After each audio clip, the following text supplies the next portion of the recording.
I was quite confident that we would finish by 1 o'clock, but it didn't happen. My God, thank you very much. Thank you, very nice, lovely. Aye, please, how do you want to sit? Anywhere, both sides? You can sit on both sides or one side. How would you like to sit? Okay, you've got a lot of questions. Right, how will you, how will you begin and start? Yeah. So myself Gunjan. Yeah, okay. I'm teaching English over there. All right. Also chief editor of the school magazine. Okay, and your school magazine is called what? The Unveil. I see. Okay, wonderful. And you're all editors, you're student editors. Yeah. I'm Shusho. I'm the school head boy. Ah, you're the head boy. How wonderful. Okay. And I'm pursuing science class. Good, good. That's wonderful. And I'm Tisha Garg, the head girl. You're the head girl. 11. Okay. And I'm also pursuing science. And you're all from Sonipat or? No, from Sonipat. He's from Nagaland. Yeah, he told me he's from Nagaland, so he'll be in hostel. She's from Delhi. Okay, and you travel all the way? It takes a long time? I mean... Yeah, it's fine. It's the same time. Just 1 hour, I guess. Ooh, 1 hour is a long time. So It says 45 minutes too, from Sonipat itself. from Sonipat is 45 minutes. It's better traveling, rather than stuck with a jam. Traffic that's more. Okay, yeah, right. Yeah, and you're from? I'm from Sonipat. My name is Shreya and I'm the school ex-head girl. Okay. I'm in class 12 and I'm pursuing... So what happens? In 12 you become ex? Yeah. In 11? Because in 12 you're supposed to work only on your studies. Okay. I'm Shivangi. I'm in class 11 and I'm the school vice head girl. Vice head girl. And Okay. I'm pursuing commerce. Wonderful. And you like your school, I bet you like your school very much. Yeah. Yes. Okay. All right, so shoot. Who starts the questions? Sir, from Aligarh to Oxford to Delhi and then becoming the External Affairs Minister, how has been your journey? It's been good. It's been natural. I didn't find any major impediments or crossroads at which I was left uncertain about what I wanted to do. Aligarh was not by choice. I was just born there. My parents were there, so I was born there.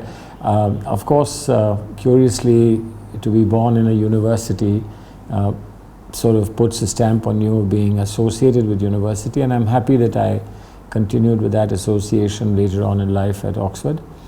And I still want and like to go back to universities at any time, whether it's Oxford or Aligarh or any other place, Delhi University in between. So it's just kind of natural progression. I think it's like if somebody was writing a script for you, I couldn't have improved on the script, frankly, except that I felt everywhere at each stage, I felt a terrible shortage of time. I wished I could have paused and been there a little bit longer. It was always rushed from one thing to the next, and so when you look back, you feel, oh, if only I had a few more years, maybe I would have done something more interesting, etc. But can't complain. I'm quite happy with the way things have gone. Thank you, sir. So my next question is that what prompted you to become a member of DPS Society, and how has your experience with DPS Sonipat been so far? Well, once again, almost inevitable and natural, not a very planned thing. I was very deeply involved in my school as head boy, as cricket captain, and even during my years at university when I was at St. Stephen's, somehow there was an urge to go back to the school in the afternoons, in the evenings, play with the cricket team there. Although obviously I was well beyond their own competition arrangements. But I went back to do theatre there, I went back to play cricket there, and I remained engaged. And I went away to Oxford for many years. I wasn't completely involved, but when I came back to Delhi, I wanted to get back and engaged with DPS. And at that time, DPS was in some little crisis, internal crisis. There was differences between the teachers and other group of teachers, between the management and the principal. It was a little bit of an untidy sort of situation. And the old students got involved in it. And I went to an old students meeting and got dragged into that argument, some for and some against, etc. And before I knew, I had been taken on to the managing committee the school, and then the next step was to be a member of the society. Everyone there was much older than me. I was just beginning life, but they were very kind, charitable, and very well-meaning. And they asked me, along with one more colleague of mine who was a little bit older than me and who is now no longer alive, Mr. Prem Sehgal. They asked both of us to join, and that's how we got involved and have remained involved since then. Thank you, sir. Sir, I would like to know who has been your source of inspiration. Oh, many. I grew up tremendously admiring the work and the personality, the persona, the ability to speak, the charm of our first Prime Minister, Pandit Jawaharlal Nehru. Other public figures who appealed to me greatly were people like President John Kennedy. Again, a great speaker, and a great charming person. His younger brother, Bobby Kennedy, who was assassinated as well. So as a young person, I was deeply involved in them, and in terms of their vision of the kind of world they wanted to see without disease, without pain, without depravity, and without discomfort. Then as one grew up and got into college, there were revolutionary figures that everyone sort of admired. Che Guevara was a hero of our times. I was never a Marxist, but there were many, many people who were young and who spoke about revolution, etc. Then many other people came in life, and then one looked at the exceptional charm that late Mr. Rajiv Gandhi had. I was still in university when he came into politics, and I thought that was a very refreshing way of addressing the future of our country. Then, of course, there've been all along there've been many other interesting people who emerged from time to time and were impressive. And I would say there's been a deep impression left by Nelson Mandela. I met him a couple of times, both in South Africa and India. And for me, he was the living Mahatma Gandhi. Because Mahatma Gandhi was at a remove, you know. One just saw him like one sees a pantheon of gods, something really beautiful and wonderful, but far away, not really human because you can't touch and feel. And President Nelson Mandela was like becoming representative in real life of Mahatma Gandhi. So greatly admired him, and I often think of the remarkable fortitude and courage with which he lived his life. Not all of us, frankly, can do that in ordinary life, but even in a small way, if one can do something like that, it would be wonderful. Thank you, sir. So how do you manage to strike a balance between your social and your political life? I don't. No, I have a very active social life, but and politics is a very demanding companion. But of late, after the last elections, and we were no longer in government, I had the opportunity and maybe the need to go back to law. And therefore, I spend a lot of time now in courts of the country, Supreme Court especially. I enjoy it. I like the spirit of adventure and the spirit of competition that you have every day. You have some good days and you have some bad days. You're very well prepared, and you get the right tone with the judge on the right day.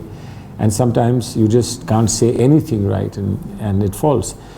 So there are ups and downs, but that's part of the excitement of living life. But yes, it is difficult. It's difficult to be a multitasking person, to be writing and to do theatre, to go and see films, travel, particularly in the area in which I like traveling, which is wildlife and architecture. It's time consuming and it's tough. And politics, as I said, is a very envious companion. So when you're in politics, even if you are able to do these things, they've done very cursorily. It's just everything for show and then you're out again. You can't really let it seep in and to have the opportunity to absorb it completely.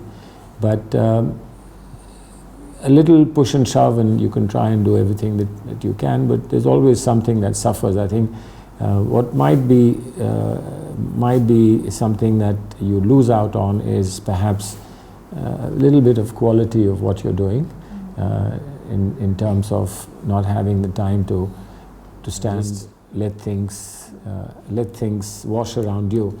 And as Shelley would have said, you have no time to stand and stare, and the life being full of care. You have no time to stand and stare. That's something you always miss if you're in politics. Okay, Yes. so my next question is, you were the president of Delhi Public School Society and Dr. Zakir Hussain Study Circle. Yes. You were also a lecturer at Trinity College, Oxford. Mm-hmm. So what is your reason of interest towards education in sync with today's education system? Well, I imbibed, I think, an interest in education from my grandfather. For him, education was the be-all and the end-all of life.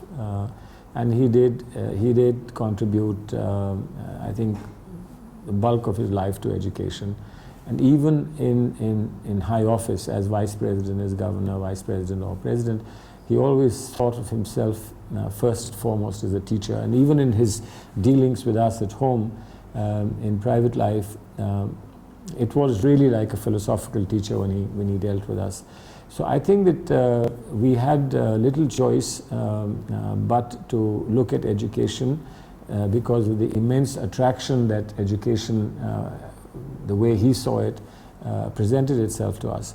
And therefore I'm very glad when the opportunity came to get more involved in education through DPS, that I was able to grasp that and get involved.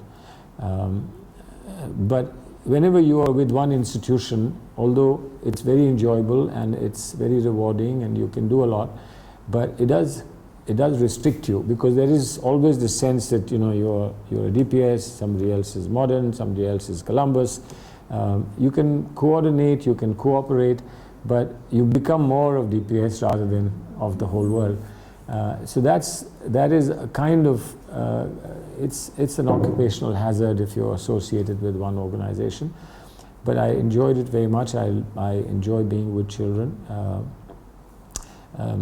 To be able to see in every child and every young person something that you yourself were a few years ago, and how what you thought you wanted and couldn't get for a variety of reasons, if you can make that available and possible for a new generation, they can't really be a greater thing in life. Thank you, sir. Sir, you were a politician and now you basically practice as a lawyer. So what do you have to say about your transition from being a political leader to a lawyer? Well, I hope that there is a connect between the two. When I was a politician, I hope that I took my decisions and approached life with the analytical tools that I developed as a lawyer, and my training as a lawyer, and also my instincts of a lawyer. I mean, if you believe in rights and in freedom and in liberty as a lawyer, that should have, I hope, translated in my work as a politician as well. Not to live in compartments, that once you're a politician you believe that you should be an oppressor, but when you're a lawyer you believe that you should fight for the oppressed.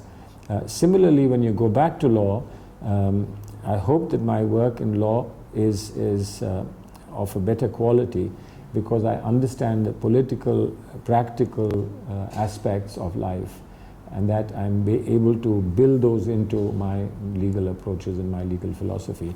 So it's not, it's not alienated from real life, your legal responses, just as your political life is not alienated from constraints and the aspirations that a legal system has. So if the two have a reasonable exchange and a reasonable association, I think you get better quality of lawyering and better quality of politics. Thank you, sir. universities are not even in top 200. So what is your take on the higher education in India? It's for Indians to be worried. I mean, I think we have the talent and we have the capacity to be the top when we want to. And wherever we have tried, we've reached the top, whether it be sports or it's in the cyberspace, in electronics, in computers, rocket science. Where have we not succeeded when we wanted to? And I think that if we have the same attitude towards education and educational institutions and universities, I'm quite sure we can do it. There is a problem in the country about the mass that we have to deal with. Now, you know, in Oxford you deal with 6,000 students. Here, one college deals with 16,000 students. So there is a problem of mass, and therefore a greater challenge than there would be in any other country. And we have, of course, challenge of resources, but I don't think that tells the entire story. I think it's we as a people get determined to score and be at the top in universities, we can do it. So we know that you're an animal lover. So how many animals do you have? Countless. Which ones? I've got everything that you can think of. I don't have a camel and I don't have an elephant and a tiger, but I've got everything else. I have Persian cats, some beautiful Persian cats, something like 20 or 30 of them. I have an equal number of dogs, starting from miniature pinchers, chihuahuas, all the way up to bhutias and Saint Bernards and German Shepherd dogs, etc. That's 30 of them. And I have rabbits. I have Angora rabbits with long fur. I've got pheasants. I've got poultry. I've got budgerigars and lovebirds. And the most interesting thing, of course, is I have a colony of squirrels. I picked up 2 baby squirrels that were dropped out of their nest a year ago, and I fed them personally. I had some experience of feeding by hand, feeding squirrels by hand, and I fed them and I nurtured them and they grew up, and I didn't have the heart to leave them in the open because I was worried that they're not used to open and might get eaten up. So I kept them in a very large cage, hoping that when they're really sturdy and big I would release them, but unfortunately not succeeded in doing it. And then lo and behold, this year I find they had 2 babies that have also grown up, so I now have 4 squirrels running around. Hopefully one day they will find their way out into the open and bless me for having given them this. Which are your favorite ones among them? My favorite ones, actually, the ones that give me the least trouble are cats, because they just sit and purr and come and rub against you.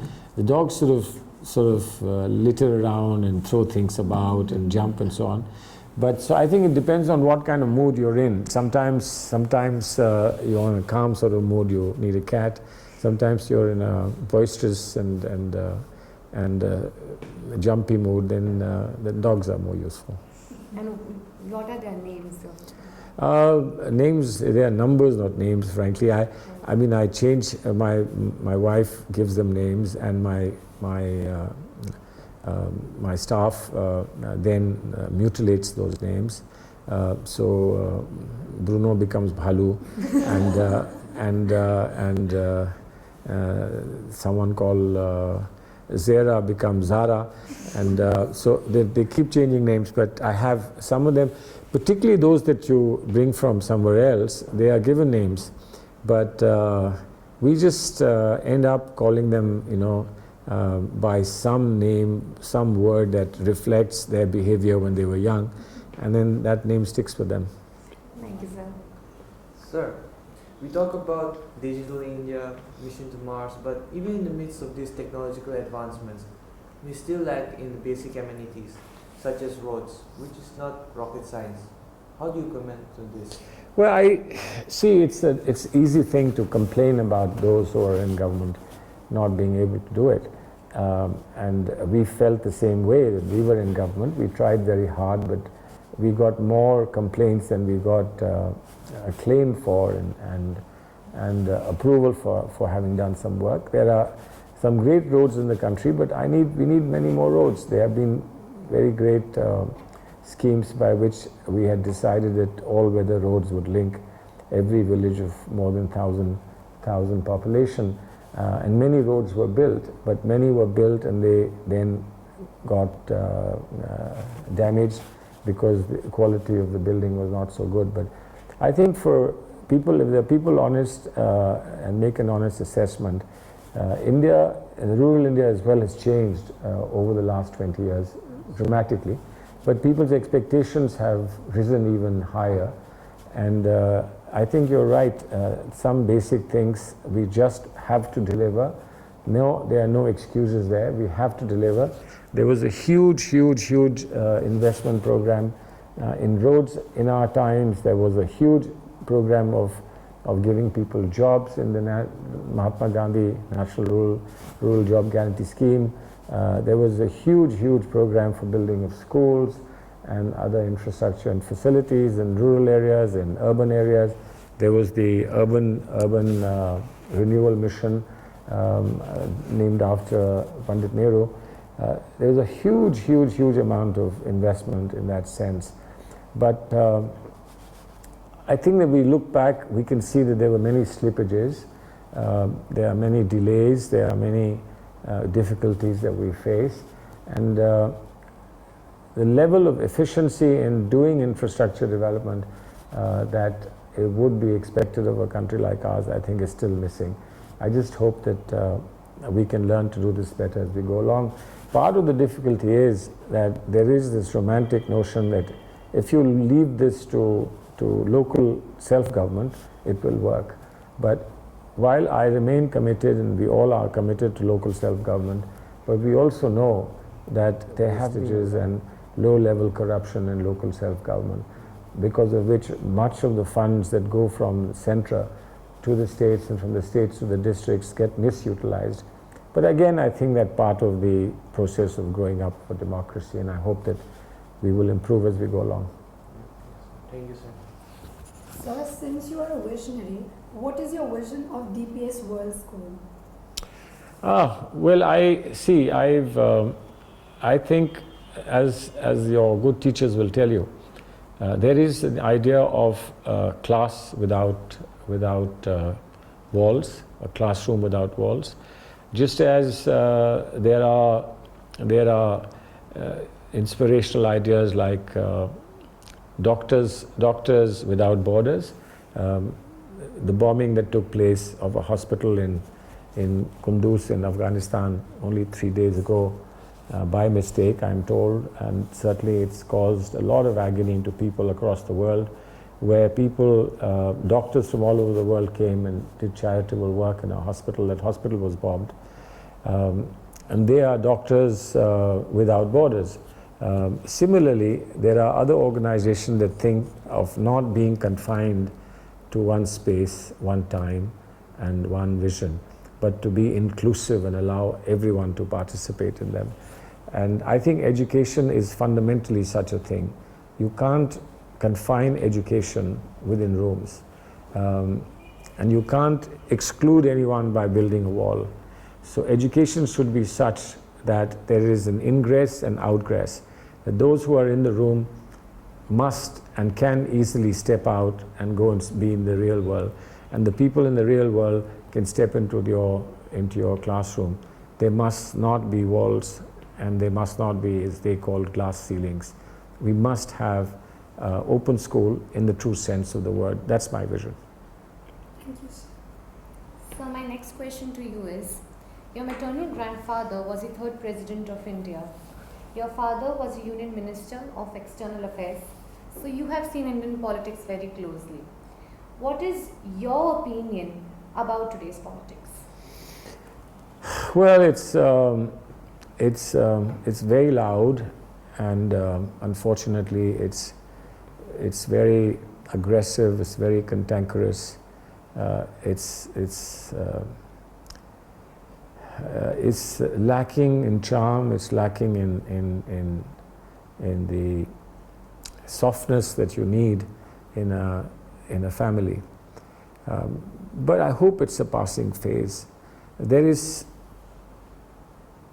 too much that politics has become like business, and there's cutthroat competition. And politics, to be a successful business, has to depend upon committed consumers, and that's where we've fallen into the trap of pursuing politics of communities and of castes, which is the worst thing that we could have done to our country. But since we believe in democracy, if that's the outcome of democracy, we have to accept it. But we have to continue striving to make politics once more something that decent people can aspire to be in. It can't be left to people who are not decent, and people who are not visionaries, and people who are not willing to give up something in order to make sure that the rest of the country prospers. I think this is sadly lacking in our times, and we need to reflect and look back a little bit on our past to see if we can change ourselves again to be like the past. Of course, have elements of modern thinking, but also to be a little bit like the past in terms of our philosophical and moral approaches. Thank you, sir. So we talk about like democracy, right? And we as citizens keep on blaming the government for whatever things we are demanding from them, and they're not up to the mark. But don't you think that we as citizens equally have the right? It's our responsibility to give it back and to bring a reform in the society.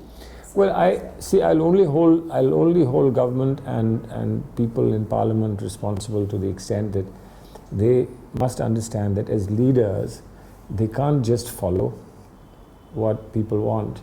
They have to educate people and lead from the front. Theoretically, it makes sense to say that our job is to listen to people and do what they want.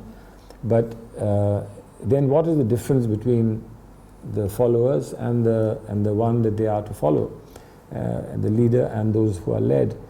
So a leader must provide a very, very good balance of representing the wishes of the people and yet molding the wishes of the people in an enlightened manner, so that people's own desires will become elevated to a much higher level. Can't have a lowest common denominator in politics. We have to help people rise, and people do rise. When you have visionary leaders, statesmen, great leaders of the world, they have changed their own people. They've transformed their own people.